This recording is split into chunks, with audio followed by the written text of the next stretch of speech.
Let me wish you a very happy new year, but it's not just happiness, it's confidence and trust in God, and that this year, and I'm going to look at two issues in regard to that this year will in some way be better than last year.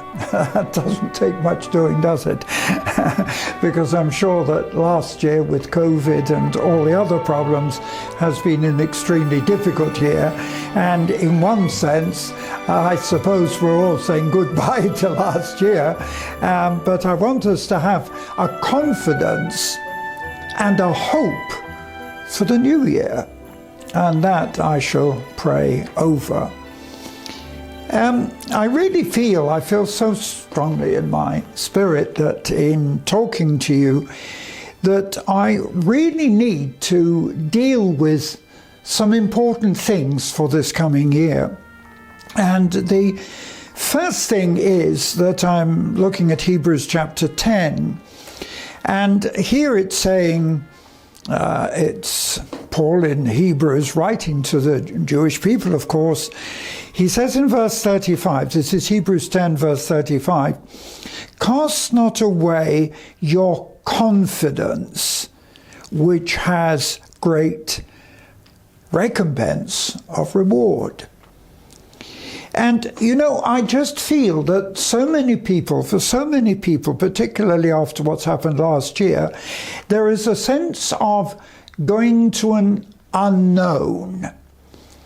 And I often quote at the beginning of a new year the message quoted by King George VI in the last war, in a New Year message, where he quoted Minnie Louise Haskins.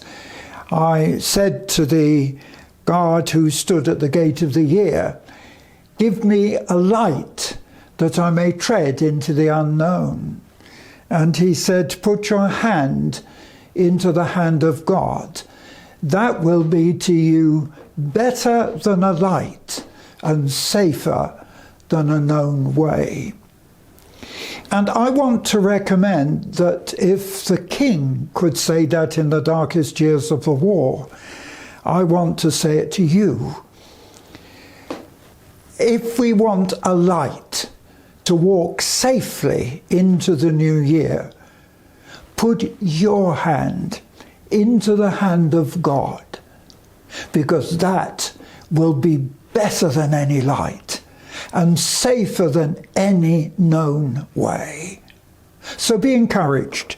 I think that's why it was, obviously those words were written by a poet, Minnie Louise Haskins, but in a sense, Paul in Hebrews 10 and in the 11th chapter, although basically Hebrews 11 is dealing with faith, and I suppose it's the most famous faith chapter in the Bible, I also see something else underlying it.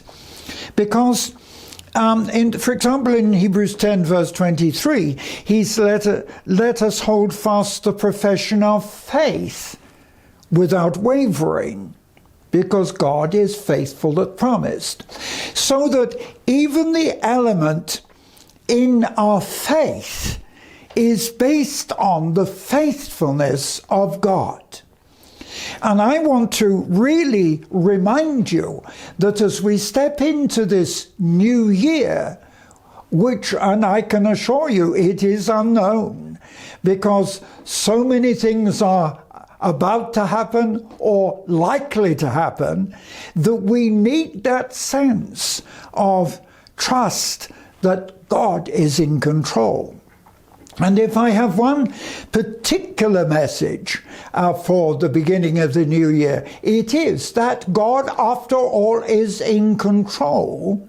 And not only in control, but with a foreknowledge. Because for God, the end and the beginning are one. God, when he created the world, knew and predicted the end.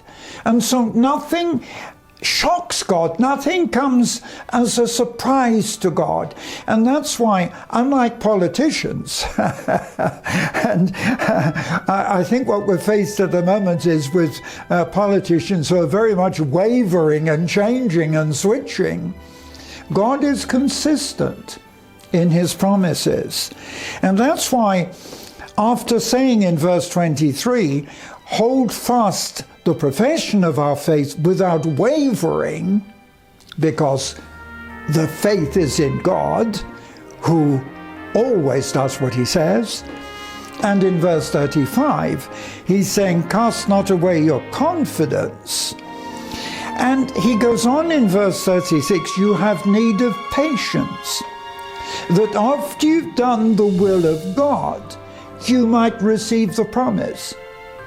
You see, here, and running right throughout Scripture, is something which I don't pick up very much with modern preachers, which is that we're living a life in faith that which will end up with us being in the kingdom.